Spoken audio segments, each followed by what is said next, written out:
Magandang umaga, kumusta po? Narito po ulit ang update natin para sa lagay ng ating panahon ngayong umaga po ng May 4, 2024 na kung saan sa ngayon ay patuloy pa rin na easterlies ang dominanteng hangin na umiihip po dito sa ating bansa habang mayroon pa rin tayong intertropical convergence zone na patuloy na nag-i-extend dyan po sa may southern part ng Mindanao, and within that ITCZ ay may LPA po na nabuo gaya ng inyong nakikita, at ang development ng may itong ating babantayan kung matutuloy ang mga yan o hindi.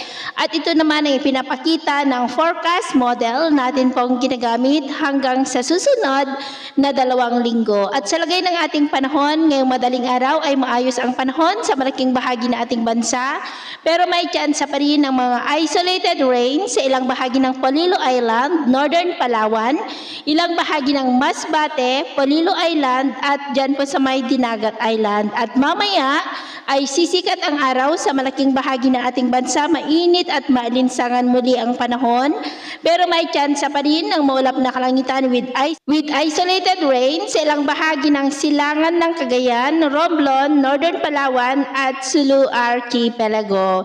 At mamayang hapon patuloy pa rin ang mainit at maalinsangan na panahon, pero may tsansa pa rin ng maulap na kalangitan with isolated rain sa ilang bahagi po, lalo na sa ilang bahagi ng Mindanao.